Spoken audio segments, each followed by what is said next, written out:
muy especial. El doctor Juan Bosco Bascal Carranza. Abascal. Abascal, Abascal. discúlpeme, Abascal Carranza, discúlpeme. Historiador, doctor en psicología y catedrático. Y sin duda alguna está aquí para hablarnos de un tema muy interesante y de un personaje olvidado, el otro padre de la patria. El tema de hoy es sobre Agustín de Iturbide, el gran ausente. ¿Cuál es el Sin otro? más preámbulo. A ver. ¿El otro? El otro. ¿Cuál Bueno, es? lo que nos han dicho los libros de historia, al menos digamos, lo natural, o por así decirlo, lo que está ideológicamente predispuesto es que el padre de la patria fue Miguel Hidalgo. Bueno, pues comenzamos muy mal la sesión. Tengo que hacer de Precisamente. entrada varias aclaraciones contundentes. En primer lugar, tú dijiste, perdón, Adelante. es que estoy aquí eliminando algunas pantallas para poder tener más facilidad de acceso. Bien. Alguien dijo, no sé si tú o Cristian, que Iturbide es el consumador de la independencia. Error. El 16 de septiembre, en la noche del 15 al 16, no comienza la lucha por la independencia. La primera aclaración que debo hacer es que Miguel Hidalgo nunca quiso la independencia. Sus propósitos fueron otros, muy personales, muy ligados a su vida licenciosa, muy ligados a su codicia y a los propósitos de las logias masónicas, que lo que pretendían eran arrancar a América Latina de la madre patria para someterla al yugo de la anglósfera. Entonces, podemos decir que la guerra, la lucha por la independencia de México, no la inició Hidalgo con sus 4 famosos gritos. Sería mi primera aportación en esta sesión. Él gritó, muera el mal gobierno, refiriéndose al rey de España, ¿sí? A Fernando VII. Segundo grito, viva el rey de España, viva Fernando VII. Eso implica que él no quiere independencia. Él nada más quiere que se vayan las tropas napoleónicas que habían ocupado España. Tercer grito, vamos a matar gachupines. Y cuarto grito, viva la Virgen de Guadalupe. ¿Dónde está el plan de independencia? No existe, no existió.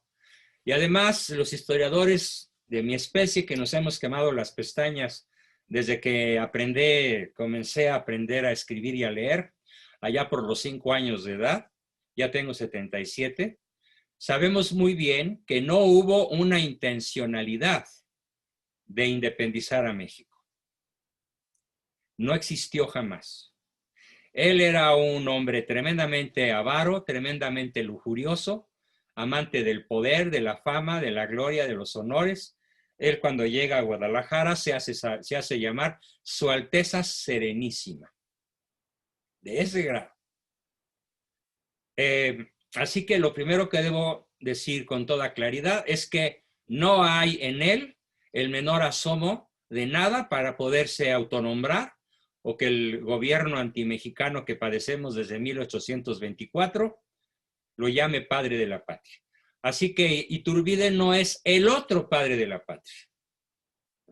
En todo caso, el primer padre de la patria, el fundador de la patria mexicana, fue Hernán Cortés, de modo intencional.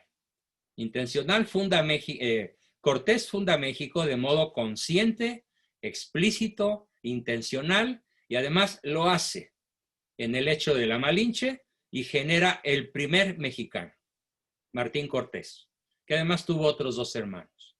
Y ellos ya pensaban, los hijos de Martín Cortés, ya pensaban en independizar a México respecto de España. Era demasiado prematuro, por supuesto. Tuvieron que pasar 300 años, de 1521, 13 de agosto, que es cuando cae Tenochtitlan, gracias al brutal apoyo de los indígenas tlaxcaltecas, guiados por 800 españoles, los que derriban al imperio azteca, que como lo digo en mi libro Mesoamérica precortesiana, Imperio de la Muerte, se dedicaban a cazar, engordar, sacrificar y comer en pozole a cuantas personas caían en sus garras. Eso es lo que Cortés pone fin, funda México, y por eso el primer padre de la patria es Hernán Cortés, no Hidalgo. El segundo padre de la patria en términos históricos, pues es nada menos que Agustín de Iturbide. Pero olvídense de Hidalgo. Hidalgo es un vulgar asesino, es un tipo que tuvo 6 amantes, que dejó México regado de hijos naturales y cuyo único mérito, el único mérito de Hidalgo fue arrepentirse por escrito.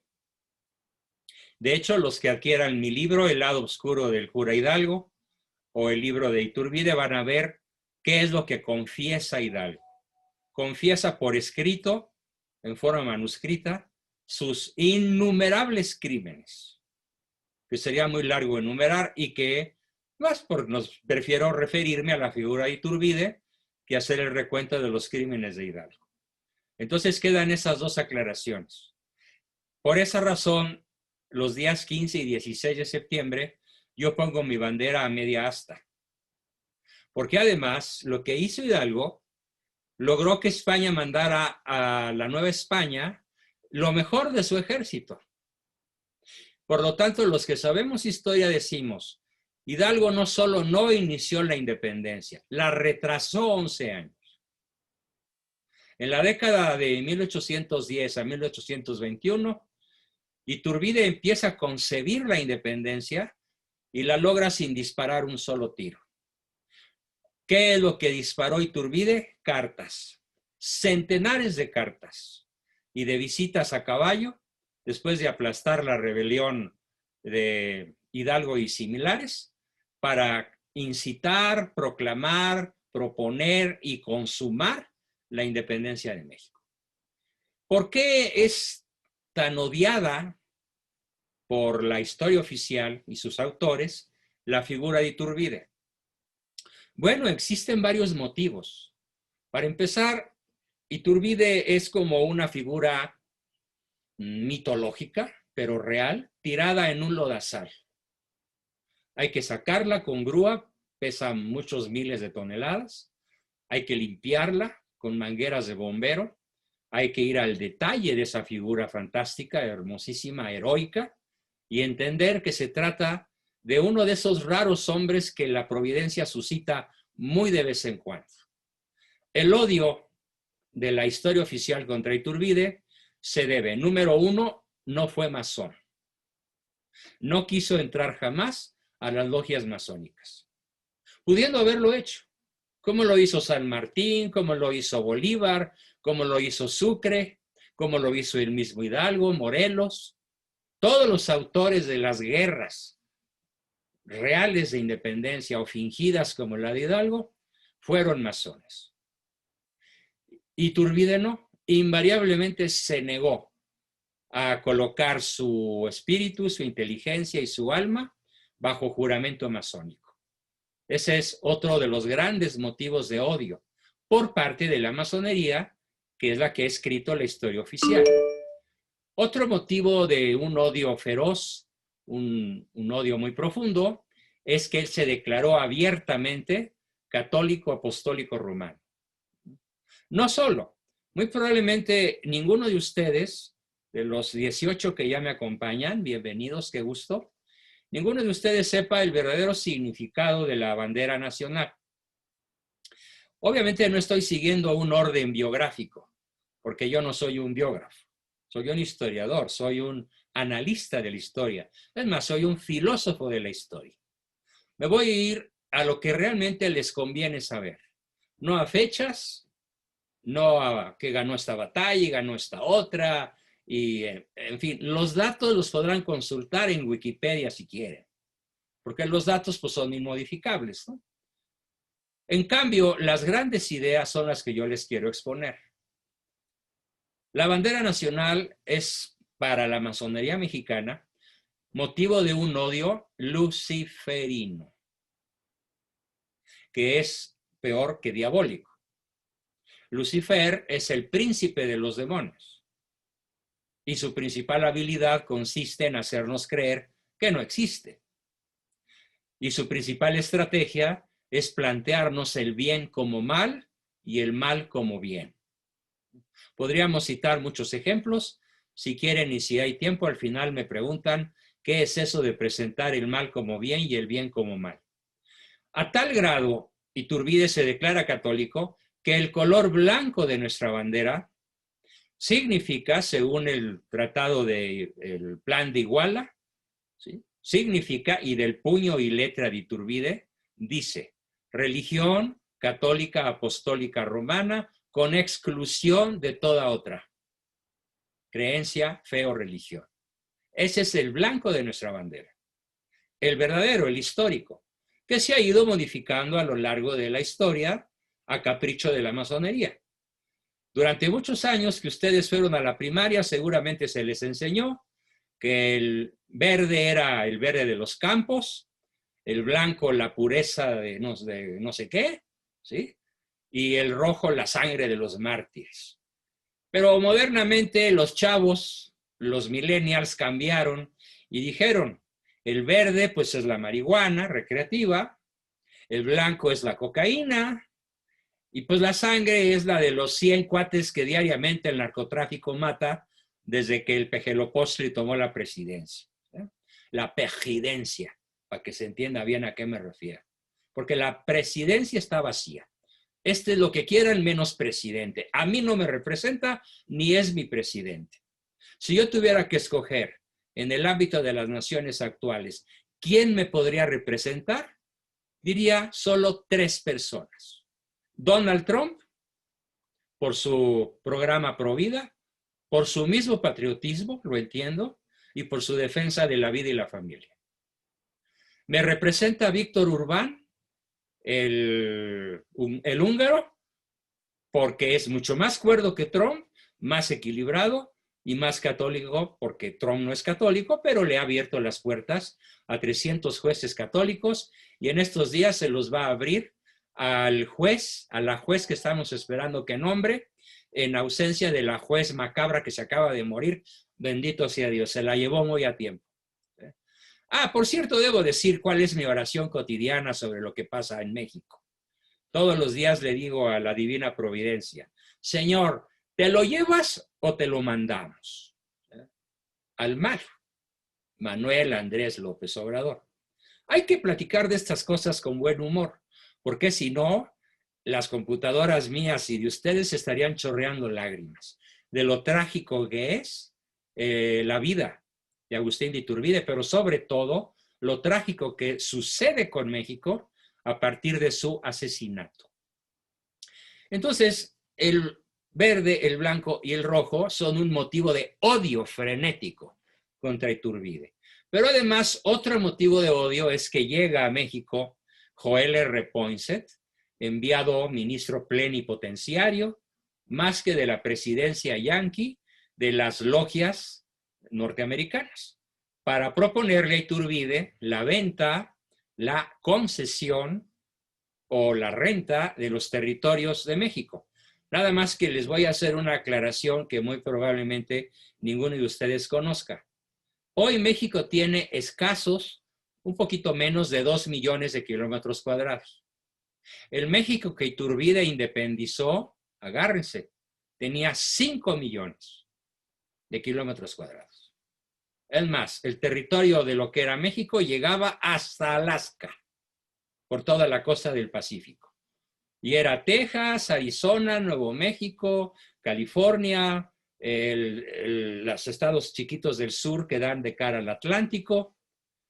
5 millones de kilómetros cuadrados, era el país más rico de la Tierra y el único país con 300 años de paz continua, desde 1521 hasta 1810, que empieza Hidalgo su revolución, que sí es una revolución, pero que no es una guerra de independencia. Entonces, ¿por qué? Porque las logias que incitan y financian y concitan a Hidalgo, Allende, Aldama, Brasolo, Bravo, ¿qué querían? quitarle a España las naciones latinoamericanas, en el caso concreto la Nueva España, para entregarla a la anglósfera. Viene Joel R. Poinsett y Iturbide nada más le dice, comes y te vas. El territorio nacional no se renta, no se vende, no se hipoteca, no se concesiona y se va a defender hasta con la sangre de hasta el último de sus hijos. Así que regrésese por donde vino. Así le contestó en lenguaje actual Iturbide a Joel R. Poinsett. Claro, si leemos las cartas con las que le contestó, bueno, pues son cartas muy largas, muy pomposas, muy diplomáticas, de acuerdo a la época. Y yo estoy nada más interpretando esas cartas ya en un lenguaje moderno, pues porque tenemos no mucho tiempo para hablar de este héroe nacional, que es uno de los 3 grandes satanizados. ¿Por qué se les llama los 3 grandes satanizados? Que son Iturbide, el general Miramón, que fue presidente de México en la época de Juárez, que casi vence sobre Juárez. Si Miramón hubiera vencido en la Guerra de Reforma, hoy México sería otro. El gran consumador de la máxima traición que haya sumido a México en la peor de sus tragedias, pues fue Benito Juárez. Y cuando quieran podemos platicar sobre este siniestro y luciferino personaje. Volviendo a la cuestión, y el otro gran satanizado, pues es Porfirio Díaz, porque Porfirio Díaz es el constructor del México actual. Lo que él hizo, ahí está. Ferrocarriles, carreteras, puertos, aeropuertos, economía, inversión extranjera, riqueza. Y eso fue lo que le costó a Porfirio Díaz que las logias norteamericanas que habían apoyado a Juárez contra Miramón y los conservadores financiaran a la bola de fascinerosos criminales, porque no se salva ni uno solo, comenzando por Madero, Carranza, Villa, Obregón, y todos ellos no son más que criminales de alto nivel. El peor probablemente de todos ellos, Zapata, y desde luego Villa. Y también Carranza, no se escapa nadie. Entonces, en su fase final, Porfirio Díaz renuncia a la masonería y se pone realmente, aparte de ya haber hecho la paz porfiriana, se pone a combatir a favor de México en sus últimos 10 o 15 años, y eso es lo que le concita el odio de las logias masónicas que le arman la revolución antimexicana de 1910, estallada el 20 de noviembre, que es una antifiesta antinacional. Otra fecha en la que pongo mi bandera a media asta. Bien, regresando a Iturbide. ¿Qué otros motivos de odio contra él? Bueno, pues que cuando él, conste que no estoy siguiendo un orden biográfico, estoy platicando conforme se me vienen las ideas a la cabeza para que no se me escape lo principal. Cuando él se entera de que la mayor parte del Congreso está formado por masones de alto nivel y que están conspirando, apoyados por las logias norteamericanas, para combatirlo a él, que ha sido nombrado emperador por el ejército, de modo espontáneo, ¿sí? Ahora sí que a mano alzada lo hicieron emperador, aunque él no quería. Entonces, las logias masónicas, instigadas por Joel R. Poinsett, lo que hacen es buscar generales, soldados, oficiales mexicanos que estén dispuestos a levantarse contra el emperador. Y encuentran al inefable, innombrable, patético, loco, malvado, perverso, Antonio López de Santana, que tiene un puestecillo militar por ahí, un teniente segundón en el puerto de Veracruz, lo forran de dinero, lo financian para que lance el plan de Casamata en contra de Iturbide, e Iturbide, a pesar del disgusto de sus oficiales más cercanos, decide abdicar en vez de dar un manotazo y aplastar la rebelión. Yo creo que es el único error de un alma noble, haber querido evitar la guerra civil para reprimir una rebelión que él no se dio cuenta de que no era una rebelión mexicana, era una rebelión masónica y por lo tanto anti-mexicana. Debo aclarar que aunque el acta de nacimiento de algún masón, y hoy la lista es gigantesca, todo el gabinete de Malo es masón, comenzando por él. Aunque diga que son nacidos en México y que tienen nacionalidad mexicana, ¿qué es a lo primero que renuncia un masón? A amar a su patria. El masón es apátrida por juramento. Él es de la fraternidad universal, como lo acaba de proclamar este monstruo tirano que funge como presidente. Él no tiene patria. Claro, tampoco tiene matria, ¿no? Y espero que me entiendan. Y me vi muy suavecito. Bueno, entonces es muy importante entender que Iturbide, al abdicar e irse con su numerosísima familia a Europa, le ponen una sombra, un tal Marchena, que además era monje, fraile, sacerdote renegado, para vigilar los movimientos de Iturbide hasta cuando iba al baño, seguramente. Y pronto Iturbide, gracias a sus contactos en Europa, se entera de que hay una planeación para recuperar México para las logias europeas. Está armándose una invasión por Francia, Inglaterra y España. Y él regresa a México a ofrecer su espada invicta del dragón de fierro, militarmente el mejor estratega, uno de los mejores estrategas que haya dado la historia de la humanidad, equiparable solo a Julio César, el emperador romano, a Alejandro Magno, a al gran capitán, Gonzalo de Córdoba, español, Cortés, desde luego. De ese tamaño es el militar que viene a ofrecer su espada para salvar a México de la invasión tripartita que se estaba armando en Europa en 1823 y 24. Y de una manera tremendamente injusta, él no sabía que tenía orden de aprehensión en cuanto pisara suelo mexicano. Y en efecto, es tomado prisionero, pero él espera que el Estado mexicano reaccione conforme a derecho. El tipo que lo pesca, un tal Felipe de la Garza, le ofrece, oiga, su excelencia, si nos declaramos en rebeldía contra el Congreso y el presidente interino y marchamos sobre México, cuando usted llegue a la capital tendrá un ejército del triple del ejército trigarante. Y reconquistamos México para que usted siga siendo emperador. Iturbide no quiso. Fue su segundo gran error. El primero, no aplastar a Santana. El segundo, no tomar el mando del ejército para recuperar México. Confía en que iba a haber justicia.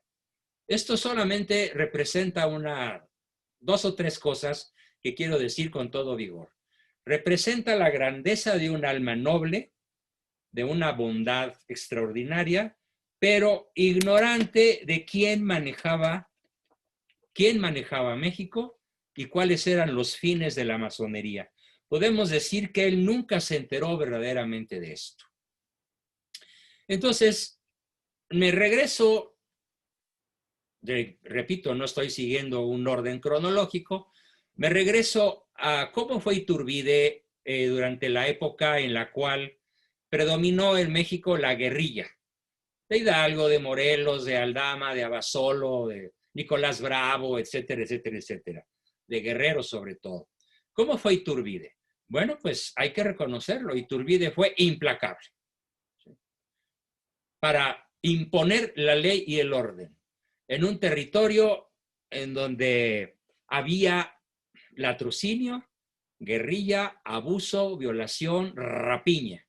Nada más con mencionar lo que hizo Hidalgo, puedo explicar por qué Iturbide combatió a los insurgentes de una manera tan drástica.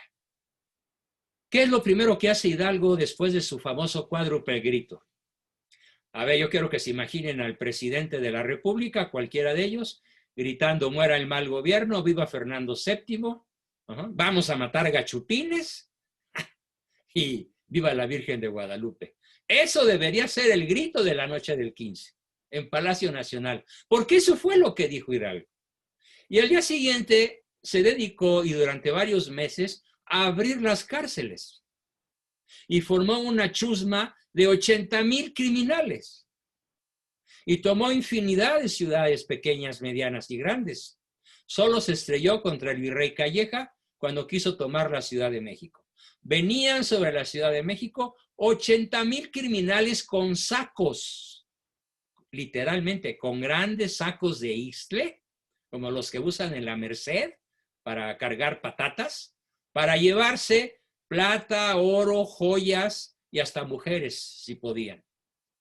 Las huestes de Hidalgo se dedicaron, pues, a la peor serie de asesinatos masivos. Todos los disquehéroes insurgentes pueden ser calificados de genocidas, sobre todo Hidalgo. Ningún héroe es Morelos. Eso de que los sentimientos de la nación, que por cierto el Pejelopostli le atribuye a otro personaje que no fue el que escribió ese proyecto de constitución. Pero bueno, todos los días el señor que está ahí en Palacio, ya sabemos que hace gala de tres cosas: de maldad, de ignorancia y de estupidez. Aparte de su dislalia y su disartria, ¿no? Siempre he dicho que su ritmo al hablar le permitiría a Televisa meter unos 8, 10 o 15 anuncios entre cada uno de sus enunciados y cobrar 1,000,000 de pesos por segundo. Bueno, pues así saldrían de la quiebra, ¿no? Por la lentitud con la que habla este personaje. Bien, entonces Iturbide fue implacable con los insurgentes. Y eso la masonería no se lo perdona. Porque al aplastar al movimiento insurgente, dejó a los masones sin la posibilidad de lograr sus propósitos. ¿Cuáles eran los propósitos reales de los insurgentes? Quitarle Hispanoamérica, porque eso fue en todo el continente. Quitarle Hispanoamérica a España y entregársela a Estados Unidos, a la anglósfera. Por lo tanto, Iturbide frustra ese terrible plan de traición a la patria que solamente se puede entender como una obra maestra de la masonería. Es otro de los grandes motivos del odio contra Iturbide. Bien, entonces, el siguiente momento que quiero platicar es: él empieza a concebir, siempre victorioso, nunca perdió una batalla. A Morelos lo hizo talco, literalmente. Morelos nunca volvió a levantar el pico después de que Iturbide lo derrotó en Michoacán e hizo que se desbandara. Manejando Iturbide un ejército varias veces menor al de Morelos, derrota a Morelos y más nunca levanta la cabeza y finalmente es atrapado y fusilado, justamente fusilado. Para mí Morelos no tiene nada de heroico, porque es un mal cura y un buen masón. Y todo buen masón tiene como Dios a Lucifer. Entonces, ¿por qué lo odian tanto? Pues porque fue implacable con los proyectos masónicos. Lo odian también porque en una de sus andanzas llegó a un pueblito, en aquella época era un pueblito, Salvatierra, Guanajuato. Ahora es una ciudad hermosísima, con una basílica preciosa. Les recomiendo, si quieren ir algún día a conocerla. Iturbide tuvo la ocurrencia de poner en las manos de la Virgen, que está ahí en esa iglesia de Salvatierra, el bastón de mando de su ejército. Se lo colocó a la Virgen y le pidió la victoria para sus proyectos. Y a la Virgen se los concedió, por lo visto, ¿no? Eso, bueno, si algo odia el demonio, es a la Virgen. Si algo le teme el demonio, es a la Virgen. Y si algo odian los masones, es a María. Así que este gesto de Iturbide, de ir a colgarle a la Virgen que está ahí en esa basílica su bastón de mando, es algo que a la fecha no le perdonan. Más conozco muchos masones que me lo han confesado. Masones conversos, ¿eh? Tengo no menos de unos 5 amigos de alto grado que han abandonado la masonería para abrazar un profundísimo catolicismo militante. Y mi contacto con ellos me ha permitido conocer la masonería por dentro, porque ellos llegaron incluso a altos grados. Bien, otra cosa que hay que aclarar muy importante. Si bien se reconoce a Iturbide a veces, y se va a hablar el domingo del consumador de la independencia, se exalta más la figura de Guerrero. Cuando todos los presidentes desde Porfirio Díaz para acá celebran el grito de la independencia porque coincidía con el cumpleaños de Porfirio Díaz, no por otra cosa. ¿Sí? Qué tranzas, ¿no? Exaltan la figura de Guerrero, no exaltan la figura de Iturbide. ¿Y cuál es el mérito de Guerrero? Pues es bien exiguo, es demasiado pequeño. Guerrero estaba cercado en las montañas del sur. Guerrero hubiera podido ser ahogado por hambre y sed y falta de insumos para sostener a su gavilla de fascinerosos, pero Iturbide le concede la posibilidad de sumarse al ejército trigarante. Y bueno, pues el mérito de Guerrero, el miedo no anda en burros, es decirle a Iturbide que sí, pero no es el abrazo de Acatempan, el abrazo de dos pares. Es el abrazo de un hombre noble contra un simple criminal, Guerrero. Que además su nivel de cultura era verdaderamente tan primitivo que escasamente sabía leer y escribir. Claro, le ganó otro, Guadalupe Victoria, primer presidente de México, que era analfabeta. Pero bueno, este parece ser un país de analfabetas, o como yo llamo, analfabestias, porque toman decisiones con las tripas, no con la cabeza. En fin, se da la unidad, pues, de Iturbide con todas las facciones que en aquella época había. Criollos, españoles, el mismo virrey O'Donoghue, Juan de O'Donoghue, que también era masón, la iglesia católica, el obispo principal, el cardenal, los principales obispos, la clase media, las clases bajas, los indígenas. De hecho, el ejército trigarante que entra a la Ciudad de México, formado por 14,000 hombres a caballo todos, pues venían indígenas desarrapados, que apenas tenían posibilidad de ponerse algún calzón para no entrar encuerados, y militares de alto rango que habían hecho su carrera de forma profesional. Todo México estaba ahí. Y al consumarse, concedamos la palabra consumación, porque el que la inició fue Iturbide y el que la consuma es él, no fue Hidalgo. Él consuma lo que empieza 5 años antes, estamos hablando entonces de 1816, él concibe realmente el proyecto del Plan de Iguala y lo corona el 27 de septiembre de ese año, de 1821. En ese sentido, sí es el consumador. Y lo maravilloso de este personaje fue que todo fue de saliva y por escrito. ¿Qué tal si hubiera habido internet? Bueno, o telégrafo, todavía no se inventaba. Tal vez se hubiera tardado no los 6 o 5 años que se tardó, sino a lo mejor 6 horas o 6 minutos, a la velocidad que hoy ocurren las cosas, ¿no? Así que ese es su mérito, haber logrado la unidad de todas las facciones rivales que había en México. Pero claro, los Estados Unidos de Norteamérica, con presidentes masones, no vieron con buenos ojos la independencia, el nacimiento de un joven país independiente a su frontera sur. ¿Por qué? Porque México todavía tenía, ya había perdido algunos territorios, pero todavía tenía 4,5 millones de kilómetros cuadrados. Todavía tenía riquezas inacabables. Todavía tenía un altísimo nivel de cultura, a pesar de que ya había ocurrido 50 años antes la expulsión de los jesuitas, que fue un brutal crimen contra México. Y entonces Iturbide logra crear una gran nación que amenaza la hegemonía yanqui en el continente y en el planeta. Y eso le costó que las logias norteamericanas convencieran a las logias mexicanas para conspirar contra el padre de la patria. Y lograron convencerlas a tal grado que a partir de 1824, México, ojo, mexicanos, nunca ha sido un país independiente, excepto con José Joaquín Herrera que fue presidente en 3 periodos muy cortos y que entró a la presidencia rico y salió pobre, porque él manejó las finanzas de este país de su peculio. Era un hombre rico. Esa es una figura egregia que probablemente ninguno de ustedes haya oído mencionar jamás.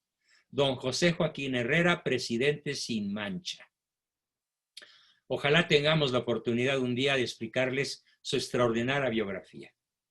Allí México sí fue independiente y no fue guiado con criterios masónicos. Pero no duró más que, sumados sus 3 periodos, no sumó más de 3 años. El segundo periodo en el que México fue relativamente independiente de las logias masónicas fue bajo la presidencia de Miguel Miramón, porque ni siquiera fue independiente cuando Maximiliano fue emperador, porque Maximiliano también era masón. Así que yo no admiro para nada a Maximiliano, ni es un personaje digno de admiración, ni es un héroe nacional, aunque muchos imperialistas que andan por ahí trasnochados lo consideren un héroe nacional. No lo fue. Además fue un tipo cobarde, un tipo que avanzó en todos los proyectos masónicos contra México, como si hubiera sido tan masón como Juárez. Nada más de logias diferentes, pero con los mismos proyectos liberales. Y decir liberal no es decir buena persona, que deje en libertad a otros, no. Liberal quiere decir sinónimo de masón, apátrida, luciferino, con diferentes niveles de gravedad. Entonces, ¿y cuál fue el otro periodo del México independiente realmente? Pues los años finales de Porfirio Díaz, como ya lo expliqué, en donde tuvimos al dólar a la mitad de $1, a 50 centavos. Y nuevamente con Porfirio Díaz, los Estados Unidos se vuelven a asustar y piensan que no van a permitir que México progrese como nación independiente, alejándose cada vez más de la anglósfera. Y por eso arman la Revolución de 1910, con dinero yanqui, y pescan a un incauto, a un ingenuo, a un estúpido, a un espiritista de bajo nivel intelectual como Francisco Madero, al que yo llamo Francisco Indionesio Madero. Indionesio Madero. Porque además el señor, antes de salir al Palacio Nacional a dar sus mañaneras de aquella época, consultaba con el espíritu de don José. Tenía sus tenidas espiritistas para gobernar a la nación. Digo, no me alegra el que muera, y más de la manera que él murió, trágicamente asesinado. No es algo que me alegre, pero qué bueno que México se libró de Madero. Y qué bueno que se libró de Villa y de Carranza y de Obregón y de Calles. En fin, ¿qué pasa entonces con, cómo le llamo yo a la historia de Iturbide? La tremenda decepción. La figura de Iturbide, bien analizada, no nos puede causar más que una profunda tristeza, a la vez que una profunda indignación y un profundo anhelo de verdadera independencia. ¿De quién nos tenemos que independizar? Bueno, nos tendremos que independizar de los poderes globales que hoy gobiernan la Tierra, que son 7 poderes: el gobierno mundial, la banca mundial, el ejército único, el narcotráfico, los medios masivos de incomunicación o de desinformación, la universidad atea y la masonería eclesiástica, que es posiblemente la que más nos tiene sumidos en la ignorancia y en el alejamiento de nuestra fe, que está representada en el color blanco de nuestra bandera. Es muy importante, antes de terminar, nos quedan pocos minutos, hacer referencia a cómo muere Iturbide. Él dice: mexicanos, muero feliz porque muero entre vosotros. Él, después de confesarse, comulgar, asistir a misa, incrédulo de lo que va a ser su destino, pero resignado como buen cristiano a los designios de Dios, que muchas veces no los entendemos, finalmente muere en paz y les dice a los soldados que lo van a fusilar: muero feliz porque muero entre vosotros. Y escribe, ya había escrito una larga carta que nos llevaría muchísimo rato leerla, por lo tanto no hay espacio para hacerlo, pero sí quiero decir que muere con una dignidad verdaderamente extraordinaria, digna de la más profunda admiración. Entonces, el único que se atrevió hace algunos años a exaltar la figura de Iturbide fue un mal presidente, pero que en aquellos momentos no era tan malo, que después se corrompió porque el poder lo corrompió. Y me refiero a Felipe Calderón, que tuvo el valor de celebrar la ceremonia del grito de su partido en 1996 al añadir el nombre de Iturbide a la lista que se proclamó en esa fecha. El triunfo de los liberales que odian a Iturbide es el triunfo del anti-México. Hoy gobierna México los 7 poderes globales. Lograr la independencia de ellos como nación, déjenme decirles, no es posible. No es ya históricamente posible. Hay que celebrar el día 27, que es el domingo, porque es la historia de una gesta gloriosa que culminó gloriosamente, pero cuyo gusto nos duró menos de 2 años. Para 1824, por ahí de junio, con el fusilamiento de Iturbide, el gusto de tener un país independiente, realmente independiente como lo soñó Iturbide, con las 3 garantías: independencia, religión, unión, fue un sueño demasiado corto. Ahora, ¿qué tipo de independencia podemos conquistar? Pues la independencia de nuestra inteligencia, la independencia de nuestra voluntad, la independencia de nuestro proyecto de vida. Y si quiero exhortarlos a algo, es precisamente a proclamar la verdad del Evangelio que está en nuestro color blanco representada y a denunciar a los enemigos de la patria que hoy gobiernan México, desde Mexicali hasta Cancún, desde Acapulco hasta Veracruz y desde Reynosa hasta el sur de Oaxaca y Chiapas. Estamos en manos del adversario, por donde quiera que se le mire. Pero militarmente, políticamente, económicamente, es imposible toda lucha. Si la perdimos hace 200 años, ¿qué pasaría ahora? En unos cuantos segundos quedaríamos paralizados. Es más, esto se queda demostrado porque cuando yo pongo en mis videos ciertas palabras, inmediatamente me castigan 8 días, 15 días, 30 días o me eliminan. Aquí estoy todavía vivito y coleando porque sé cómo hacerle en esta lucha informática para seguirme dando a escuchar por todo México. Pero estamos en manos de los medios masivos de comunicación, en manos de la banca global, que tiene el 95% de la riqueza de este país y de la riqueza de todas las naciones. Y estamos en manos de una jerarquía católica, entre comillas católica, que según ellos calladita se ve más bonita. ¿Por qué? Porque desde 1929, no, desde antes, desde Juárez, desde la sujeción de la Iglesia al Estado mexicano o antimexicano, la Iglesia fue derrotada y sometida al narcosistema que hoy tenemos. Y además también gobierna el narco. De todas maneras, ¿qué celebramos el día 27? Una gesta heroica que culminó de modo trágico. El libro de mi tío Alfonso Trueba sobre Iturbide se llama Agustín de Iturbide, un trágico destino. Yo preferí cambiarle el nombre y ponerle Don Agustín de Iturbide, libertador de México. Y bueno, pues dejamos 10 minutos, 11 minutos para que hagan todas las preguntas que alcancen a hacer en este corto lapso. ¿Quién quiere lanzar la primera? Levante la mano y por favor, tú, sí, nuestro Cristian Monterrubio, que fue el inventor del grupo, lanza la primera pregunta. Hola, buenas noches, doctor. Muy interesante su plática. Y la pregunta que me gustaría hacerle es, ¿el proyecto de Agustín Iturbide se confronta con una idea de una hispanidad unida? Así es. Si por Iturbide hubiera logrado la independencia de aquello que se llamó Cristiano América. Todo Nueva España hasta Patagonia. incluyendo a Brasil, a Chile, a Colombia, Venezuela, Ecuador, Paraguay, Uruguay. ¿Cuál fue el secreto de la masonería? Es muy simple, divide y vencerás.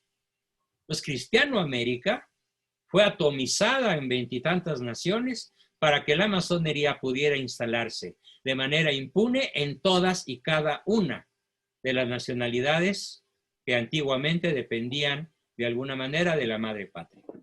Y que fueron creación de los misioneros, de los intelectuales, y que fueron destruidas esas naciones, como Paraguay, por ejemplo, como México, por solo citar dos, al ser eliminados sus educadores jesuitas. Y después al ser eliminadas sus órdenes mercedarias por Juárez y dejarnos sin hospitales. Por eso ahora existe el Importa Madre su Salud, ¿no? Mejor conocido como Instituto Mexicano de Seguro Social, IMSS. O el INSABI, que ¿qué significa? INSABI, Dios que sea, ¿no? Pero no se ocupa de tu salud, desde luego. Sí, el proyecto de Iturbide, de haber tenido éxito, hubiera podido cubrir a todo Cristianoamérica. Siguiente pregunta. Todavía hay chance. A ver, esas lenguas, para eso las tienen, para preguntar. O yo les hago una, ¿y cómo se sienten ante este trágico destino? A ver, aquí mi amigo Yisbac Martínez, pon tu micrófono. ¿Me escuchan? Te escucho. Ok. Esta jovencita Andrea. A ver, Yisbac. Sí, ¿desde qué punto se empieza a crear una imagen de Agustín de Iturbide en la historia mexicana? ¿A partir de qué punto? Porque yo tengo entendido que fue, igual puedo equivocarme, fue a partir del gobierno de Plutarco Elías Calles, a mi entender. No. Ya ¿No? desde Nicolás Bravo, Vicente Guerrero, Ignacio Aldama, Guadalupe Victoria, ya escribían la historia ellos. Ya hablaban mal de Iturbide, inventándole unas calumnias terribles, diciéndole que era un hombre absurdo, tiránico, tan ambicioso como Napoleón, que sí era ambicioso. Napoleón, acuérdate cómo en Notre Dame, cuando va a ser coronado, le quita la corona de las manos al Papa y se la pone él y exclama que nadie en el mundo lo puede coronar, excepto él a sí mismo. Entonces, los masones de la época, vivos todavía en la época de Iturbide, pretenden manchar su imagen equiparándolo al monstruo de Napoleón. Ahí empezó la satanización de Iturbide. ¿Bien? Claro, después la reforzó Juárez y finalmente fue ya elevada a la categoría de libro de texto con Plutarco Elías Calles, a partir de 1928, por ahí así, con el famoso Pacto de los Generales, que sería materia de toda otra sesión. ¿Bien? ¿Alguna otra pregunta, por favor? Sí, doctor, yo tengo una. No, Usted nos comentaba al inicio esto de que se pretendía hacer a lo malo bueno y a lo bueno malo. Muy bien, Andrea, sí. Adelante. A ver, hoy, ¿cómo se le llama al aborto en la Ciudad de México? Derecho de la mujer a decidir. Pero se le llama todavía peor, regularización de tu ciclo menstrual. Caray, ¿Sí? Nunca lo había escuchado. Bueno, pues te lo platico porque yo manejo muchas pacientes traumatizadas porque a los 14 años, a los 20 o 30 años, fueron a hacerse un legrado, a matar a su bebé, y el médico las tranquilizó diciéndoles dos cosas. No vas a matar a nadie, lo que tienes es un conjunto de células, y cuando las extraigamos, tu ciclo menstrual quedará regularizado. Y 3, tú tienes derecho a hacer lo que quieras con tu cuerpo. Claro que esto es una manera perfectamente clara de llamarle bien al mal. Y al revés, llamarle mal al bien. Cuando yo declaro, por ejemplo, en mis redes sociales, que varón y mujer nos creó, que no hay un tercer sexo, que no hay un gen homosexual, ¿vieras cómo me odian? Yo no me estoy diciendo la verdad científica, la verdad que certifica la biología, la bioquímica y hasta la física cuántica. Nada más hay 2 sexos. Los homosexuales no tienen un gen cambiado. Eso no existe. Diferente de los hermafroditas, que es una enfermedad muy rara, que tienen 1 cada 100,000 aproximadamente. Y esa sí es una degeneración gonadal. Pero no estamos hablando de los enfermos. Estamos hablando del grupo LGTBI, más letras que se acumulen de aquí al 31 de diciembre, ¿no? Que ya van como 102, según la ONU. Entonces, cuando yo me atrevo a hablar lo que son, es una perversidad, es una ley contra natura, es un derecho que no existe. Entonces, el malo soy yo y me llaman homofóbico. Son 2 ejemplos perfectos de cómo hoy al mal se le llama bien y al bien se le llama mal. Bien, gracias Andrea por preguntar. A ver, adelante con Adrián. Aquí tenemos justamente un exmasón. Buenas noches, doctor. Tengo el gusto de presentarse. Exmas. ¿Qué tal? Buenas noches. Pregunta, por favor, sobre el tema. Las logias Lautaro. De Sudamérica. Sí. ¿Hubo algún impacto en las logias Lautaro? Porque las logias Lautaro no eran por sí logias masónicas. Tenían todo lo que es la simbología y los rituales, pero en las logias Lautaro, por eso muchos sacerdotes entraban a esas logias. ¿Hubo alguna logia Lautaro en México? Fíjate que ya me pusiste a estudiar. Con toda humildad debo de decirte que no lo sé. Okay. No lo sé. Digo, al mejor cocinero se le va un tomate, ¿no? Y en medio de mis 6 o 7 horas diarias de lectura, desde que aprendí a leer y escribir, y llevo en mi contabilidad como 3,000 libros leídos y estudiados, nunca me topé con una logia Lautaro en México. Ok. Pero, creo que Cecilia iba a decir algo. ¿Sí? ¿Perdón? Cecilia iba a mencionar algo. A ver, Ceci, ¿cuál es tu pregunta? Gracias, buenas noches. Hola, Ceci, a ver. Doctor, Adelante. si usted dice Ceci que... González. Gracias. Doctor, si usted dice que Plutarco Díaz Calles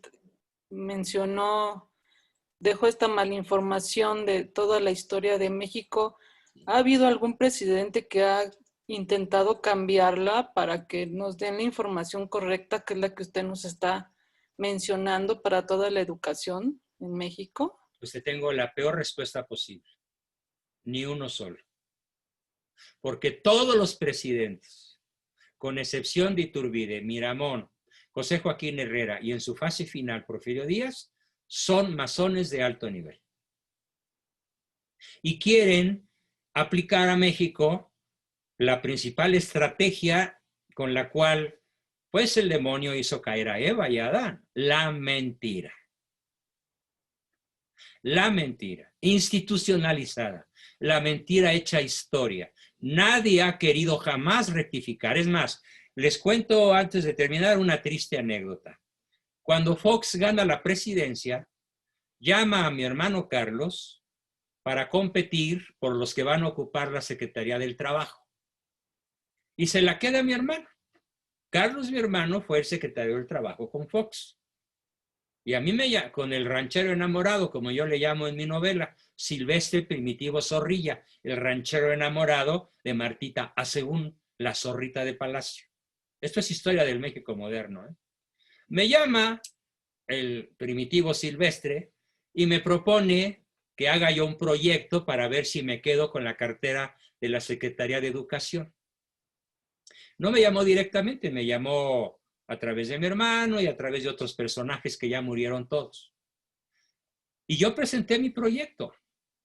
Y el único proyecto que presenté fue: vamos a reeducar a México en solo una materia, que México conozca su verdadera historia. Y tristemente, el personaje que conoció mi proyecto físicamente y lo leyó y lo estudió, es uno de los hijos del fundador del PAN, Gómez Morín. Y dijo: muy interesante, pero políticamente incorrecto, no va. Y se suponía que el PAN había asaltado el poder para liberar a México de la tiranía priista. Por eso yo siempre he dicho que México es gobernado desde 1928 por un monobloque. Priandr. Y además hago un chiste medio curioso sobre este asunto. Cuento que si Steven Spielberg, el autor de la película esta de Jurassic Park, ¿no? Y todos sus derivados, que ya van como 4, hubiera querido ahorrarse los monotes que tuvo que hacer para filmar sus películas, hubiera venido a México. ¿Y qué hubiera encontrado en la clase política? Hubiera encontrado los Tyrannosaurus rex, ¿sí? Hubiera encontrado los Paniosaurus novus, hubiera encontrado esos pajarracos voladores de 100 metros de envergadura que se llaman Perredactylus depredatorius. Y hubiera encontrado también los Enanodontes molestus. Hoy gobierna desde 1928 el Parque Jurásico. Es más, si tú te vas a la lista de los que hoy están en el gabinete, todos fueron del PRI, todos fueron del PAN, todos fueron del PRD. Entren a mi página de Facebook y verán la lista que la subí apenas hace 4 días. Hombre por hombre, y además todos son criminales, sin excepción.